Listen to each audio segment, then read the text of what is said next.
The idea that I am excited about in my work is the idea of humanizing the victims of big government. And I know that you guys have worked really hard with Turning Point at emphasizing that point. Your background as a Christian informs it, I think. Yeah. So how do you see, where do we go in the conservative and liberty movement now that this First Step Act has passed? You guys were really behind that. Big time. Where do we go now? Where's Well, the next very step? pleased that the First Step Act passed the Senate. It'll pass the House, no problem. The President will sign it into law.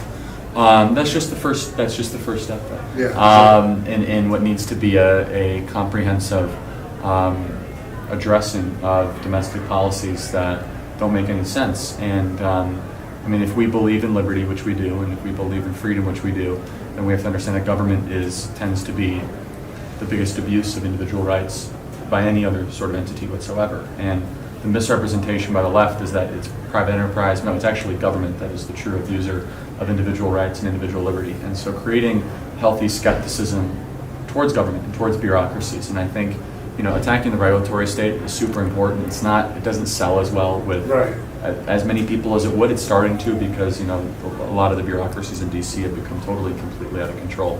But the core libertarian and conservative principle of no victim, no crime, that applies to the regulatory state too, because you have women getting arrested for tamales. No, I'm not saying it's incorrect. I agree with that. I'm just saying some people don't even realize the regulations that are embedded in preventing them from. They don't know that Amish farmers are in prison for selling raw milk, for example. These little silly, ridiculous things. So how do we, going forward in the conservative movement, how do we present that message? Because I think we have a really, really critical opportunity here to flip the script.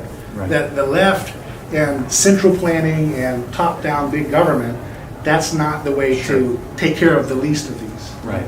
And there are true victims in society. It's not the victims that the left tries to make it seem who they are.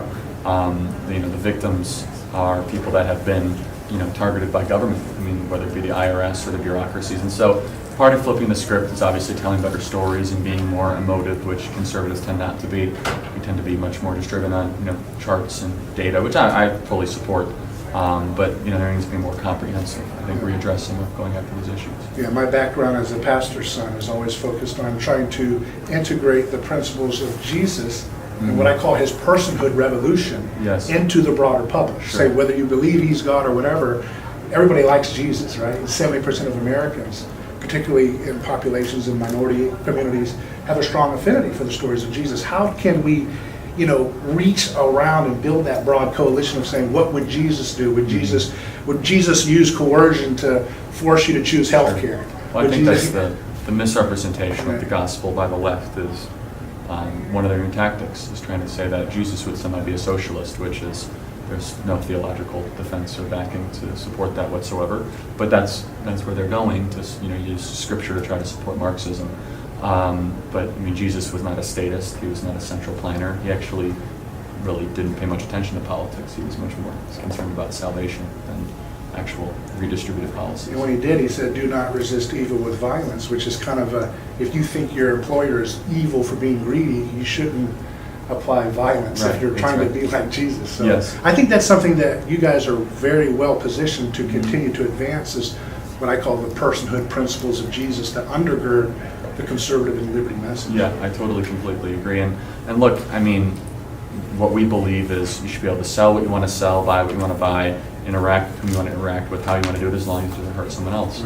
And that's, the uniquely American libertarian principle, liberty principle, small L libertarian principle that I think we need to continue to fight for. And the far left, they've become total and complete collectivists. They used to pretend to fight for individual rights. Now they don't even care about the rights of free speech or Fourth Amendment rights, so on and so forth. So it's almost like we're dealing with people who are possessed by groupthink. Of course. In your experience, you've encountered a lot of angry people locked up in groupthink. Have you found any things that help break the programming, so to speak, and bring the humanity out of them again? I think that should be what we're trying to do here, not to write off half the country, but say, how can we individually bring them out of that hypnotic state of group? That's what I do on many of these college campuses, and I love to ask questions and to cross-examine the students with trying to ask why they believe what they believe, and most of them can't tell you that. And it really comes down to, they think, at least on the appearance, government should be an arbiter to make things more just. However, they don't trust that very same government. So they are living in a sea of contradiction. Right. They say, well, I don't like government, I don't trust it, but government should be in charge of planning things. Well, hold on a second, it doesn't make any sense whatsoever. And that's that's what we conservatives believe in. We conservative libertarians, and I consider myself a conservatarian in a lot of different ways, Sure. which is that, well, we don't trust the government to plan our lives, to spend things correctly. Why would we want to fix problems with more government that we don't trust? Right. And so we're here at the Student Summit. Where do you guys see the big picture? What's your next steps here in the next year strategically to advance that message? Well, we're present on 1,400 college and high school campuses now, and that's only going to grow. We'll have thousands and thousands of students here from all 50 states and 6 countries represented, and you'll see the energy. It's going to be off the charts. The enthusiasm will be second to none. Do you work at all in the arts or have any interest in doing, vignettes or short videos or documentary type things? Somewhat. I mean, we do a lot of digital media. You follow our social media channels. We're pretty big. They're not as much on the art side, but something that we should focus more on. So for a lot of people who are watching this and they're new to what you're about and what the message of liberty is about, could you just kind of speak to people kind of on the outside, casual viewers of politics, but maybe to stumble on this? What's the core principle that you want to communicate in the work you're doing to get them to see that, the message of liberty is the side of victims. We're the side of the hidden victims of big government. We're the side of protecting people from undeserved coercion. Yeah. I mean, the big message is that, we are the greatest country ever to exist in the history of the world. The idea of liberty is one that is bestowed upon creation, and it must be preserved and protected. And the state is the number one reason why people's freedoms and liberties get taken away from them. So you have to understand that you are not granted that freedom by the state, but it can be taken away. Right. And so the metaphor I always use is the Constitution is like a shield. So the Constitution didn't give you those rights. It's not a hand extended, but the Constitution is actually supposed to prevent them from being taken away from government. Right. And that's what people don't realize. Constitution is not rules for us. It's rules for government. It's rules that government can't come and enslave its citizens or tell you what to say or to go, search and against any individual. That's correct. So it's built from a premise of the individual. And so the resonance that it should have with someone who's a passive political watcher of this, which is if you don't want to tell anyone else how to live their life, then don't tell them how to live theirs.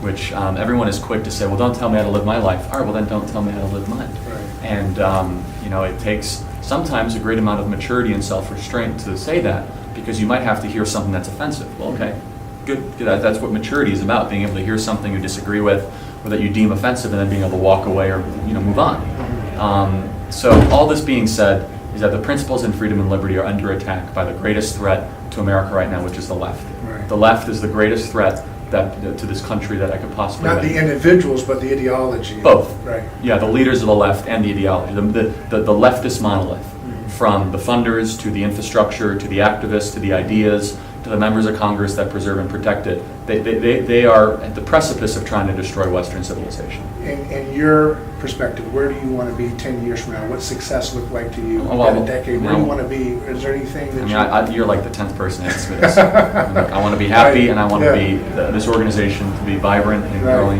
by leaps and bounds. Good. So, Well, very good. Well, pleasure to speak thank you with so much. Thank you. Appreciate it. Thank you.